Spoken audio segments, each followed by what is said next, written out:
Assalamualaikum dear listeners, welcome from Taiba Zahid. How are you? I hope so that you people are fine. The topic of today's video is course outline of expository writing. इस course का code क्या है? GE205। इस पूरी की पूरी video के साथ जुड़े रहिएगा। मैं आपको बताऊंगी कि जितने लोग एक्सपोजिटरी राइटिंग का कोर्स पढ़ रहे हैं, इस एक्सपोजिटरी राइटिंग के पेपर को कवर करने के लिए इसकी कोर्स आउटलाइन क्या है। कोर्स आउटलाइन मीन्स डैट कि ऐसे कौन कौन से कंटेंट्स हैं या फिर पॉइंट्स हैं जिनको थॉरोली आपने इस पूरे के पूरे कोर्स में कवर करना है। तो चलिए देख लेते हैं कि आपकी एक्सपोजिटरी राइटिंग के अंदर कौन कौन से कंटेंट्स हैं, कौन कौन से पॉइंट्स हैं जिनको डील करना है। ये आप देख सकते हैं, the mode of instruction must be in English. के एक्सपोजिटरी राइटिंग का कोर्स जो टीचर पढ़ा रहे हैं उनके पढ़ाने के लिए उनका मोड ऑफ इंस्ट्रक्शन जो है, लेक्चर डिलीवर करने का जो मेथड है, वो इंग्लिश लैंग्वेज में ही होना चाहिए। बट यहाँ पे मैं एक बात क्लियर करती चलूँ, it depends upon context and situation. आपका जो क्लासरूम का डेकोरम है उस लिहाज से आप डिसाइड करेंगे कि आपको किस लेवल की इंग्लिश बोलनी है या फिर कम ज़्यादा, क्योंकि टीचर का जो बेसिक स्टांस होता है समझाने का, पढ़ाने का, वो ये है कि बच्चों को अंडरस्टैंडिंग हो। तो आप अपने स्टूडेंट हैं उसके अकॉर्डिंग आप चेक कर सकते हैं कि आपकी बात जो है वो बच्चों के लिए अंडरस्टैंडेबल है या नहीं है। जैसे कि अभी आप लोग मेरी वीडियो को देख रहे होंगे, तो ये वीडियो है तो एक्सपोजिटरी राइटिंग की आउटलाइन, तो मुझे भी चाहिए तो यही था कि मैं इसको इंग्लिश लैंग्वेज में अपलोड करूं। बट मैं इसको इंग्लिश लैंग्वेज में अपलोड नहीं कर रही। उसकी रीज़न यही है कि ये सारे के सारे स्टूडेंट्स के लिए अंडरस्टैंडेबल हो, ईजी हो, क्योंकि मेरे इस चैनल का मकसद सिर्फ और सिर्फ बच्चों के लिए आसानी करना है। यहाँ पे इस वीडियो को यहाँ पे पॉज करके देख सकते हैं कि इस कोर्स के का गोल क्या है, पर्पस क्या है। आप यहाँ पे चाहें तो इसका स्क्रीनशॉट ले लीजिएगा, क्योंकि यहाँ पे थारोली इन सारे के सारे जो पर्पसेस हैं, जो गोल्स हैं, उनको एक दफ़ा रीड आउट करना इट लुक्स ऑकवर्ड ना। तो यहाँ पे कुछ टेक्स्ट बुक्स हैं रिकमेंडेड। आप इस कोर्स में गुड लेना चाहते हैं, आप चाहते हैं कि अगर आपको इस कोर्स में अच्छे मार्क्स आएँ, आपका अच्छा CGPA हो, तो आप ये कुछ बुक्स हैं सकते हैं। लेकिन इसके साथ साथ आप अपना जो भी आपका इंस्ट्रक्टर हो तो कंसल्ट योर इंस्ट्रक्टर। आपको अपने इंस्ट्रक्टर्स के साथ भी डील करना पड़ेगा। ये एडिशनल रीडिंग्स को भी आप वीडियो को पॉज करके, इनमें से भी ये बुक्स के नाम हैं, बुक्स के नाम के साथ साथ उनके राइटर्स के नाम भी मेंशन हैं। ये बुक्स जो है बच्चों इजीली आपके लिए गूगल के ऊपर अवेलेबल हैं। आप इन बुक्स का बुक्स हों, आर्टिकल्स हों, कोई भी रेलिवेंट आपका टेक्स्ट हो तो आप उसका नाम टाइप करें और साथ में लिखें डाउनलोड इन PDF फॉर्मेट। तो ये PDF फॉर्मेट में इजीली आपको अवेलेबल हो जाएंगी। लेकिन अगर आप चाहें तो आप मार्केट से इन हार्ड फॉर्म भी बुक्स को बाय कर सकते हैं। Just like your other courses, आपके बाकी जो कोर्सेज हैं सेम उनकी तरह आपके एक्सपोजिटरी राइटिंग के भी जो लेक्चर्स हैं वो 32 लेक्चर ही होंगे। 1.5 घंटे का आपका लेक्चर होता है, तो 32 लेक्चर होंगे आपके। अटेंडेंस आपकी 70% हो, जो भी है। ये ग्रेडिंग तो आपको पता ही होगा, इसको ज़्यादा एक्सप्लेन करने की ज़रूरत नहीं है। 25 मार्क्स का आपका मिड टर्म होगा, 25 आपके सेशनल होंगे और 50 मार्क्स का आपका फाइनल टर्म का पेपर होगा। सेशनल को आप मज़ीद डिवाइड करें तो आपकी प्रेजेंटेशन, असाइनमेंट्स, क्विजेज, एनी हो।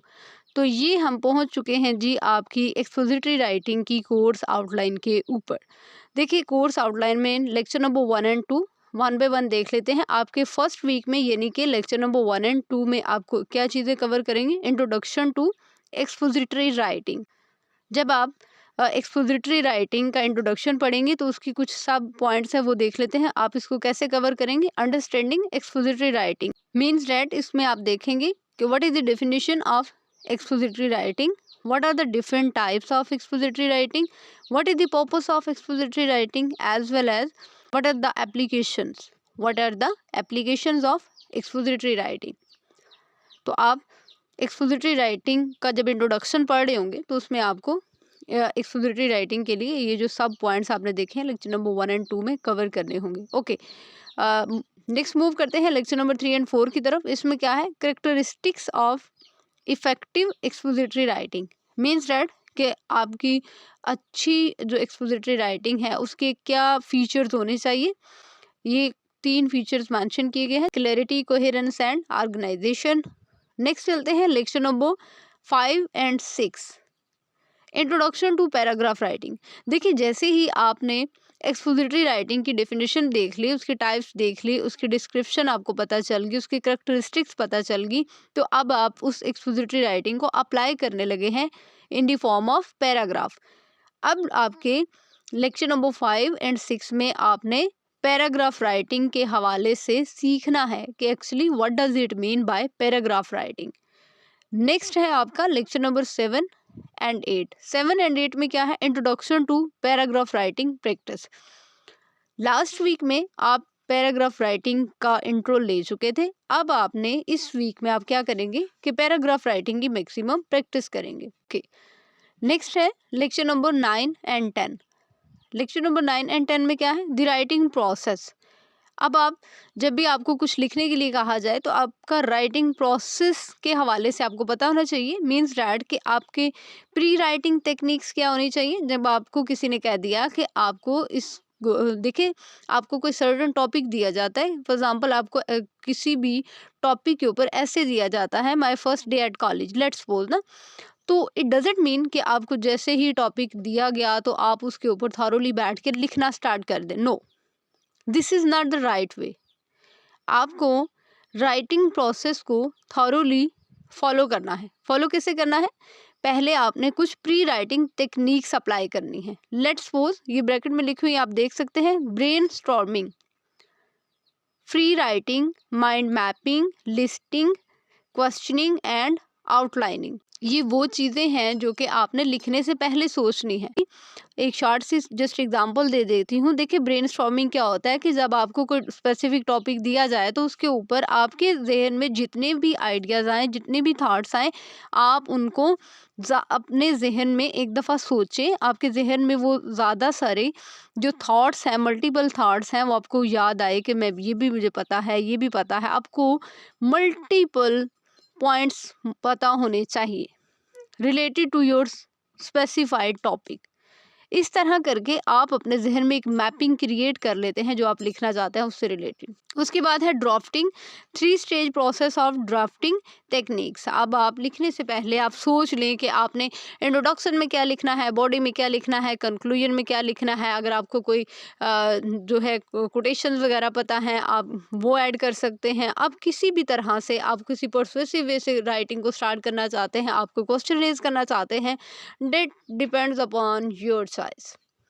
तो ये था आपका राइटिंग प्रोसेस। नेक्स्ट चलते हैं लेक्चर नंबर 11 एंड 12 की तरफ, रिवाइजिंग एंड एडिटिंग।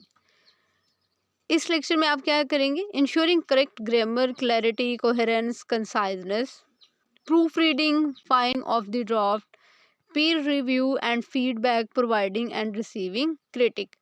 अब ये वाला जो आपका लेक्चर नंबर 11 एंड 12 है, इसमें सारे का सारा आप जो कुछ लिख चुके हैं भाई, लिखे हुए टेक्स्ट की आपने रिवीजन करनी है। रिवीजन इन द सेंस कि आपने आप जो लिख चुके हैं, आपने उसमें ग्रामेटिकल एरर्स को फाइंड आउट करना है। आपकी कोई ग्रामर की मिस्टेक्स तो नहीं है, आपने को आपके जो लिखा हुआ टेक्स्ट है उसके अंदर क्लैरिटी है, कोहेरेंसी है, कंसाइजनेस है। आपने चीज़ों की प्रूफ रीडिंग करनी है।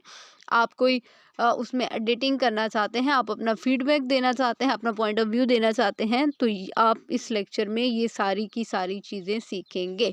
ओके, नेक्स्ट चलते हैं लेक्चर नंबर 13 एंड 14 की तरफ। 13 एंड 14 में क्या है, ऐसे ऑर्गेनाइजेशन एंड स्ट्रक्चर।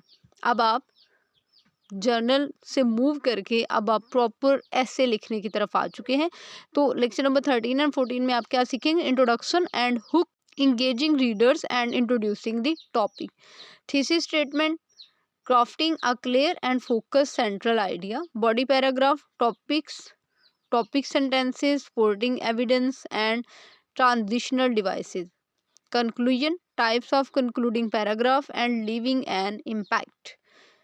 इसके अंदर आप पूरे का पूरा ऐसे राइटिंग का एक पूरा यूँ कह लें कि पूरी एक जो ऑर्गेनाइजेशन होती है, एक पूरे का पूरा जो स्ट्रक्चर होता है, आप उसको रीड आउट करेंगे। मीन्स डैट कि आप इंट्रोडक्शन के ऊपर फोकस करेंगे कि इंट्रोडक्शन में आप कैसे इंट्रोड्यूस करवा रहे हैं, आप जो टॉपिक लिखने जा रहे हैं उसमें आप कैसे जो रीडर्स हैं उनको अपने साथ कनेक्ट करने की कोशिश कर रहे हैं, किस तरह से आप एक इंगेजमेंट वाला रिलेशनशिप बना रहे हैं। उसके बाद आपकी थीसिस स्टेटमेंट है, मीन्स डैट कि आप क्लियर कट बात करते हैं, उसके बाद आपका जो भी ऐसे जिस भी टॉपिक के ऊपर आप ऐसे लिख रहे थे उसके आप एक पूरे का पूरा बॉडी पैराग्राफ बनाते हैं। उसके अंदर आप डिफरेंट जो है एविडेंसेस प्रोवाइड करते हैं, आप डिफरेंट जो है स्पोर्टिंग सेंटेंसेस यूज़ करते हैं, एडिशनल इंफॉर्मेशन देते हैं। एंड लास्ट वन पे है कंक्लूजन। कंक्लूजन में आप ओवरऑल सारे के सारा जो आपका टॉपिक है आप उसको समराइज कर देते हैं, लेकिन ये मेक श्योर करते हुए कि आपका जो भी ऐसे है आपने उसके कंक्लूजन का उसके इंट्रोडक्शन के साथ आपने एक रिलेशनशिप क्रिएट करना है। कहने का मकसद ये है कि आप जहाँ से चले थे आपने वहीं पे आके बात को ख़त्म करना है। नेक्स्ट चलते हैं लेक्चर नंबर 15 एंड 16 की तरफ। इसमें क्या है, ensuring cohesion and coherence, creating seamless connections between paragraphs. Lecture number 15 and 16 में क्या है कि आप टेक्स्ट के अंदर कोहेजन एंड कोहेरेंसी को मेक श्योर करते हैं कि ये पैराग्राफ्स में मौजूद है या नहीं है। आप रेंडमली हवा में बात नहीं करते। जब आप एक पैराग्राफ लिखते हैं तो आप उस पैराग्राफ का दूसरे पैराग्राफ के साथ रिलेशनशिप क्रिएट करते हैं। अगर वो रिलेशनशिप हो, अगर आपको कोहेरेंसी और कोहेजन नज़र आए तो इट मीन्स कि आप सही चल रहे हैं, मीन्स डैट कि आपकी राइटिंग, आपकी जो एक्सपोजिटरी राइटिंग है वो ओके है और आप एक फ्लो के साथ चल। लेकिन अगर आपके पैराग्राफ्स के अंदर कोहेजन और कोहेरेंसी नहीं है, एक तसलसल, एक रब्त नहीं है, एक कनेक्शन नहीं है, एक कनेक्टिविटी की वाइब्स आपको नहीं आ रही, देन इट मीन्स कि आपके ऐसे उतने वर्केबल नहीं है, आपकी एक्सपोजिटरी राइटिंग अच्छी नहीं है। ओके, मिड के बाद आपकी क्या है जी आउटलाइन, वो देख लेते हैं। लेक्चर नंबर 17 एंड 18 में different types of expository writing, expository writing की डिफरेंट टाइप्स की आप प्रैक्टिस करेंगे। ये आप डिफरेंट जो टाइप्स है एक्सपोजिटरी राइटिंग की इनको देख लेंगे। उसके बाद है लेक्चर नंबर 19 एंड 20 में क्या है, classification, cause and effect, exploring casual relationships and outcomes. Lecture number 21 and 22 process analysis, explaining step by step procedures, comparative analysis, analyzing similarities and differences. Lecture number 23 and 24, writing for specific purposes and audiences. इसमें क्या करेंगे कि आप जब भी कोई text लिख रहे हैं तो आपके पर्पस क्या है लिखने का और आपकी ऑडियंस क्या है, क्योंकि आप अपने पर्पस, आपका जो पर्पस होता है लिखने का और आपकी जो ऑडियंस होती है वही आपको ये बताती है, वही ये फैसला करती है कि आपने किस तरह का टेक्स्ट लिखना है। डिफरेंट टाइप्स ऑफ पर्पसेस, जैसे कि फॉर एग्जांपल बाजुकात आप कोई टेक्स्ट लिखते हैं टू इन्फॉर्म, बाजुकात to analyse, to persuade, to entertain. आप किसी को इंटरटेन करना चाहते हैं, कोई एनालिसिस करना चाहते हैं, किसी को कोई इन्फॉर्मेशन प्रोवाइड करना चाहते हैं, या फिर सामने वाले को आप परसुएड करना चाहते हैं, यानी कि आप उसको किसी काम, किसी बात के लिए आमादा करना चाहते हैं। एनी हो, ये आपके डिफरेंट पर्पसेस हो सकते हैं राइटिंग के। उसके बाद है lecture number 25 and 26, writing for academic audiences. आपकी जो ऑडियंस है वो एकेडमिक लोग हैं जो तालीमी हवाले से हैं, जैसे फॉर्मेलिटी है, objectivity and academic convention. Writing for public audience, engaging, informative and persuasive language. Different tones and styles for specific purposes and audiences. आप राइटिंग में डिफरेंट, आपका जो वे ऑफ राइटिंग है या फिर वे ऑफ स्पीकिंग है आप वो यूज़ कर सकते हैं। जैसे आप अपने अपनी नीड के अकॉर्डिंग अपनी टोन, अपना लहजा आप चेंज कर सकते हैं। आप फॉर्मल लैंग्वेज यूज़ कर रहे हैं, इनफॉर्मल लैंग्वेज यूज़ कर रहे हैं, it depends upon your choice. Okay, ये जो आपका लेक्चर नंबर 27 एंड 28 है, इसके अंदर आपने रिटन कुछ आपकी एथिकल कंसिडरेशंस होती हैं, मैनरिज्म्स होते हैं। मैनरिज्म यहाँ पे डजंट मीन कि आपने सिर्फ तमीज़ के साथ बात करनी है। यहाँ पे एथिकल कंसिडरेशन के कुछ डीपर मीनिंग है। मीन्स डैट कि आपने कहीं भी टेक्स्ट को प्लेजराइज नहीं करना। आपका जो मटेरियल है वो प्लेजराइज नहीं होना चाहिए। आपने अगर कहीं से कोई मटेरियल लिया है तो देन आपको चाहिए कि आप प्रॉपर उसका रेफरेंस प्रोवाइड करें। आपने जहाँ से जो मटेरियल लिया आप उसकी साइटेशन प्रोवाइड करें। आप प्लेजरिज्म चेक करें, आपका प्लेजराइज्ड मटेरियल नहीं होना चाहिए। ओके, लेक्चर नंबर 29 एंड 30 में है प्रेजेंटेशंस। जाहिर सी बात है ये आपका प्रेजेंटेशन वीक स्टार्ट हो जाएगा। उसके बाद लेक्चर नंबर 31 एंड 32 है revision for final term. Okay, that's all about your outline for expository writing. इसके साथ ही तैयबा जाहिद को दीजिए इजाज़त। तो इंशाल्लाह ताला एक नए टॉपिक के साथ आप लोगों से दोबारा मुलाकात होगी। तब तक के लिए अल्लाह हाफ़िज़, अल्लाह निगहबान, स्टे ब्लेस्ड, स्टे ट्यून्ड। अगर आप लोग इसके स्क्रीनशॉट लेना चाहते हैं तो मेरी वीडियो को पॉज़ करके तो आप ये सारी की सारी आउटलाइन के स्क्रीनशॉट ले सकते हैं। अदरवाइज़ ये मैं सारी की सारी आउटलाइन इस वीडियो के डिस्क्रिप्शन में पेस्ट कर देती हूँ। अल्लाह हाफ़िज़, अल्लाह निगहबान, स्टे ब्लेस्ड, स्टे ट्यून्ड।